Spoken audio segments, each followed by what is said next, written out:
प्यारे साथियों नमस्कार। भट्ट जी की पाठशाला में आप सभी का स्वागत है। देखिए आज हमारी हिंदी साहित्य की शुरुआत हो चुकी है। तो हिंदी साहित्य के अंतर्गत हमारे सिलेबस में 23 राइटर हैं, 23 लेखक या कवि बोल लीजिए, उनको पूरी डिटेल में जानेंगे हम एक एक करके।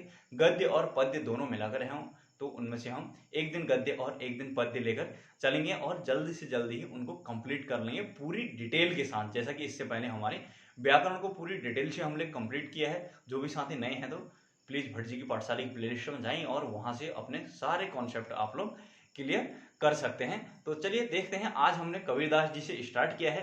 देखिए हमने इससे पहले व्याकरण में क्या पढ़ा था ना, व्याकरण में तो चीजें सीखने की होती हैं, लेकिन हमारे इसमें साहित्य वाले पोर्शन में ना, लिटरेचर में कहीं कहीं होता है कि उधर फैक्चुअल चीजें हमें देखनी होती हैं, चीजें फैक्ट हमें याद करने होते हैं। देखिए एग्जाम के पॉइंट ऑफ व्यू से इधर क्या चीजें रिलेवेंट होती है ना, कि क्या होता है इधर, या तो इधर कोई फेमस रचनाएं पूछी जाती हैं उनकी, या फिर क्या उनकी फेमस रचनाएं, उपन्यास वगैरह निबंध जो भी होते हैं वो पूछे जाते हैं, या फिर क्या होता है उनको जो कोई क्या मिले रहते हैं, पुरस्कार मिले रहते हैं, तो साहित्य के क्षेत्र में वो पूछे जाते हैं। यही चीजें पूछने की संभावना होती है। कभी कभी उनका जन्म वगैरह भी पूछ लिया जाता है। तो उन्हीं सारी चीजों को हम देखेंगे जो जो फेमस हैं, और लगभग लगभग पूरी सारी डिटेल से पढ़ेंगे जो भी एग्जाम के पॉइंट से मोस्ट रिलेवेंट होंगे। तो आज कबीरदास जी के स्टार्ट से करेंगे। हम कबीरदास जी को पूरी डिटेल में देखने वाले हैं। जैसे हमारा ज्ञानपीठ पुरस्कार वगैरह, साहित्य अकादमी पुरस्कार वगैरह इस प्रकार से दिए रहते हैं, तो ये सारी चीजें जिनमें जो फेमस होंगे उनको मैं लेके आऊंगा। तो आज हम कबीरदास जी से स्टार्ट कर लेते हैं। चलिए कबीरदास जी हमारे, कबीरदास इनका जन्म 1398 में यूपी के वाराणसी में स्थित लहरतारा में हुआ था। देखिए इनका अगर ये संवत में पूछा जाए ना, विक्रमी संवत में, तो ये 1455 में होगा। ये 1455 कैसे आया, अगर इसी में ना 1398 में आप +57 कर देंगे तो ये विक्रमी संवत निकल आएगा। ये वाला जो है ये निकल आएगा। अब इनकी मृत्यु 1495 दिए रहती है, कहीं पर दिए रहते हैं 1518। तो हम दोनों ऑप्शन को लेकर चलेंगे। वैसे अधिकतर ये दिया रहता है, कहीं पर इसको भी दिए रहते हैं। तो यूपी के मगहर में हुई थी। देखिए इनकी मृत्यु जब हुई थी तो ना, मुस्लिम लोगों ने इनका अंतिम संस्कार करने के लिए, मुस्लिम लोगों ने कहा कि हम अपने तरीके से करेंगे, हिंदुओं ने बोला कि हम अपने तरीके से करेंगे। तो कहा जाता है कि कबीरदास जी क्या हुए, एक फूल बने और उड़ गए। तो ये मतलब एक कहावत है, तो आप लोगों को मैं शेयर कर दे रहा हूँ। तो देखते हैं उसके बाद इनका पालन पोषण किसने किया। नीरू तथा नीमा नामक जुलाहे थे, जिनको ये कबीरदास जी कहाँ मिले थे, लहरतारा तालाब में मिले थे। काशी के लहरतारा नामक तालाब में मिले थे, तो वहां से ले आए, मतलब निकाल कर इनने इनका पालन पोषण किया। संभवतः कोई वहां छोड़ गया होगा।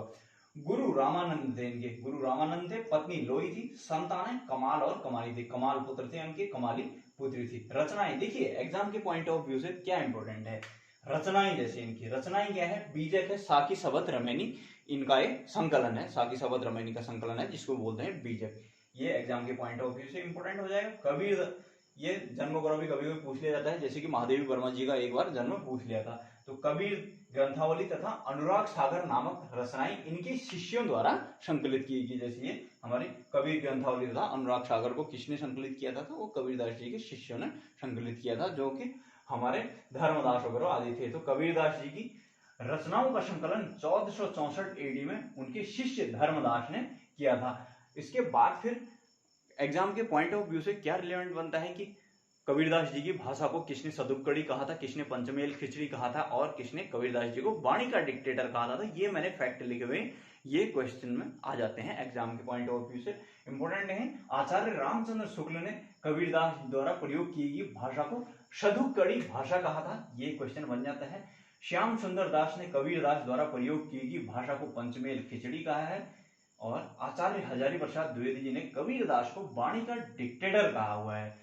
और कबीरदास के अनुयायी सतनामी या मुंडा कहलाते हैं। कबीरदास की रचनाएं गुरु ग्रंथ साहिब में भी मिलती हैं। देखिए ये मतलब एग्जाम में आने की संभावना, प्रबल संभावना है इनकी। और रचना इसमें ये है फेमस इनकी बीजक, जिसके अंतर्गत साकी शब्द रमैनी आती है। कबीरदास जी के अंतर्गत अगर एग्जाम के पॉइंट ऑफ व्यू से ये रिलेवेंट है ये चीजें, यहाँ से अगर कबीरदास जी से क्वेश्चन बनेगा तो इससे कहीं न कहीं इसके अंदर से ही आ जाना है क्वेश्चन। तो इतना ही करते हैं साथियों। कबीरदास जी के लिए इतना ही काफी है। इसके बाद हम नेक्स्ट वाला आएंगे।